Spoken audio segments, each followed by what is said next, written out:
CT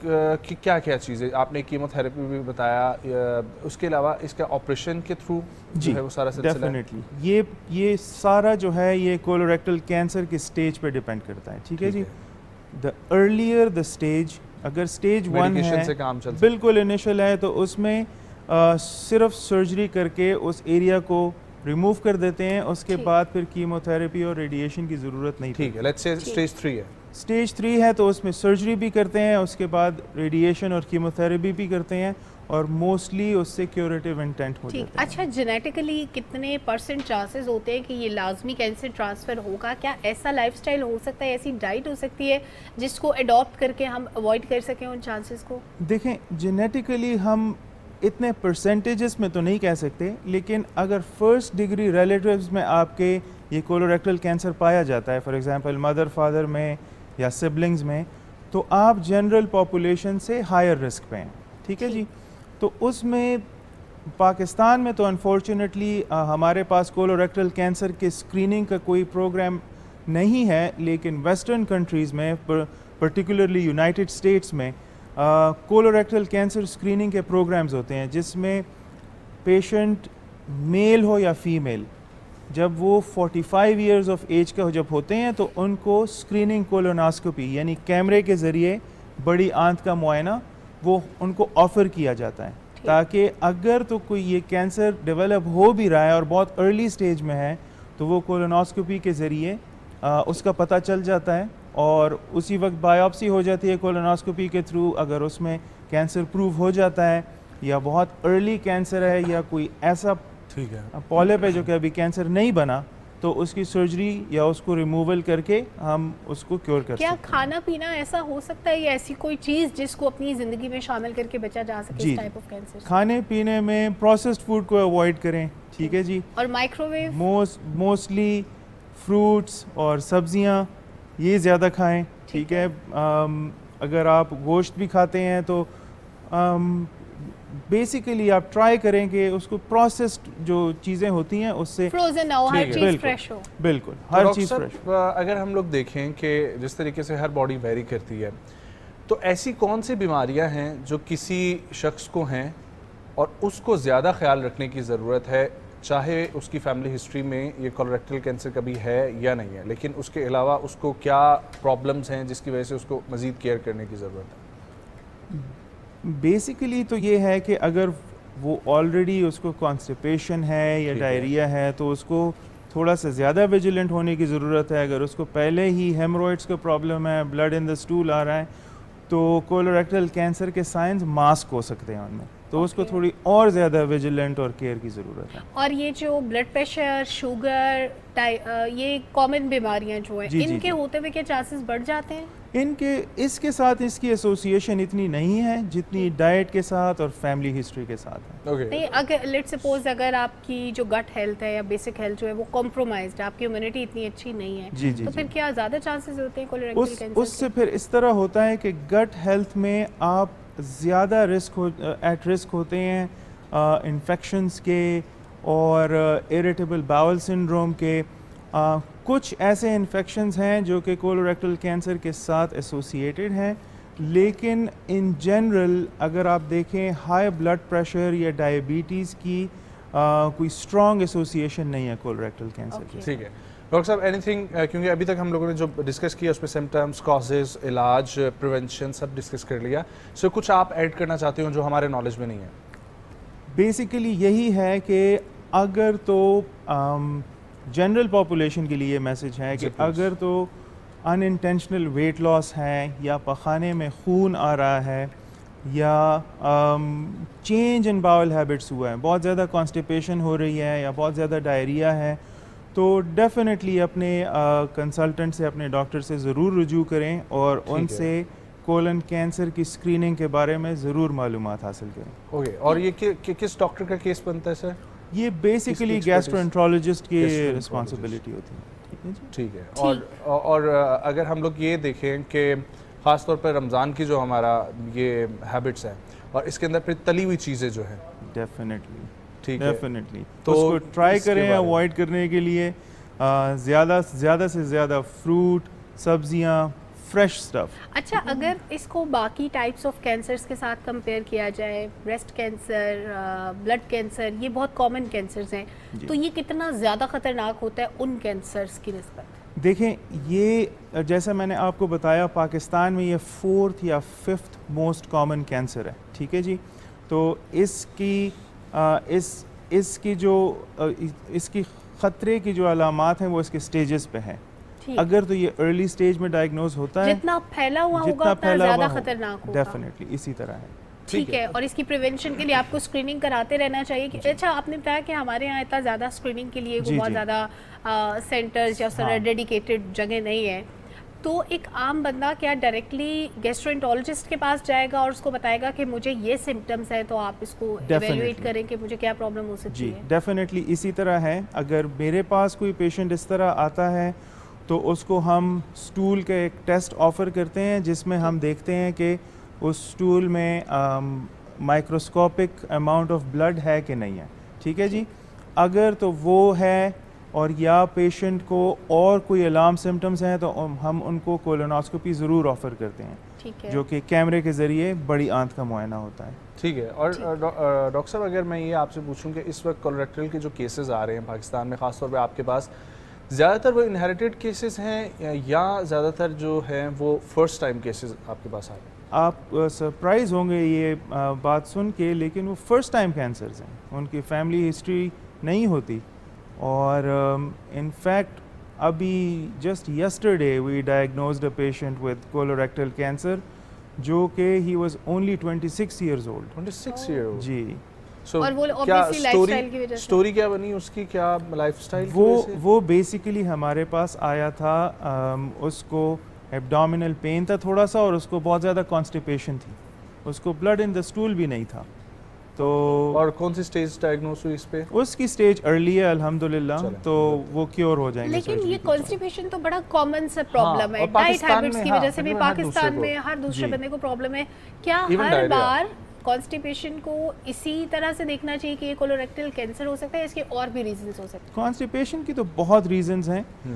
constipation اس وقت وریسم ہوتی ہے جب یہ آپ کی روٹین کانسٹیپیشن سے بہت زیادہ ہو جائے، یا کوئی پیشنٹ ہے اس کے باول ہیبٹس پہلے کمپلیٹلی نارمل تھے اور وہ اس کو ایک دم کانسٹیپیشن ہو جائے، اس کے ساتھ ان کو سٹول میں بلڈ آنا شروع ہو جائے، تو دیٹ از مور کنسرننگ. اور یہ جو سیلف میڈیکیشن کا طریقہ ہوتا ہے کانسٹیپیشن کے لیے، نارملی لوگ خود ہی میڈیسنز لینا شروع کر دیتے ہیں، کوئی بھی ہربل میڈیسن یا جی. میں اس طرف آنے لگا تھا کہ جو ہربل میڈیسن کی طرف ہم لوگ جاتے ہیں. ہم تو موسٹ لائکلی اس کو ریکمینڈ نہیں کریں گے. بہت پیشنٹس ہوتے ہیں وہ ہربل میڈیسن لیتے ہیں اور ہومیوپیتھک میڈیسن لیتے ہیں. تو جب میرے پیشنٹس آتے ہیں ان کو ہم لائف سٹائل کا مشورہ دیتے ہیں کانسٹیپیشن میں، لائف سٹائل ماڈیفیکیشن، اپنی ڈائٹ امپروو کرنے کا اور زیادہ سے زیادہ فائبر ایڈ کرنے کا اپنی ڈائٹ میں، جیسے اسپغول ہو گیا. اور کس کس چیز میں ہو سکتا ہے؟ کافی چیز، آپ کے فروٹس اور ویجیٹیبلز میں بہت زیادہ فائبر ہے. اگر آپ کی ڈائٹ ایسی ہے جس میں فائبر کم ہے تو آپ اس میں اسپغول ایڈ کر سکتے ہیں. روٹی is very essential part of diet Pakistan میں، تو کیا روٹی کھانی چاہیے اس کنڈیشن میں؟ اینڈ پلس چاول. ہاں، روٹی اینڈ چاول. یس. دیکھیں every thing in moderation is allowed. ٹھیک ہے جی. بہت زیادہ باہر کا فاسٹ فوڈ بھی سر جی، فاسٹ فوڈ کو اوائڈ کریں فار شیور. اور باقی وہ ماڈریشن میں بھی الاؤ نہیں ہے، وہ ماڈریشن میں بھی، وہ ونس اے ویک. اچھا، ملٹی وائٹامنس سم ٹائمز لوگ جن کو لگتا ہے کہ ان کی امیونٹی کمپرومائزڈ ہے، وہ ملٹی وائٹامنس کھانی شروع کر دیتے ہیں، سم ٹائمز ڈاکٹر کی پرسکرپشن کے ساتھ، سم ٹائمز خود سے، اور سم ٹائمز کسی بھی فارماسسٹ کو کہتے ہیں کہ اچھی سی ملٹی وائٹامن دے دو جس میں زیادہ سارے نمبر لکھے ہو، وائٹامن B12 D12 پتہ نہیں کیا کیا. دیکھیں جی، patients who are above 50 years of age یا 45 ایئرز آف ایج، کبھی کبھی ایسا ہوتا ہے کہ ان کی ڈائٹ ایسی ہوتی ہے کہ ان میں کچھ وائٹامنز کی کمی ہوتی ہے، وائٹامن ڈی کی کمی ہو جاتی ہے. جی، تو اس میں پھر ہم ضرور پرسکرائب کرتے ہیں ونس اے ڈے، لیکن اچھے برانڈ جو کہ ویل نون ہو، تاکہ اچھا یہ ویسے ملٹی وائٹامنس میں برانڈ کو دیکھنا کیوں ضروری ہوتا ہے؟ اگر وہ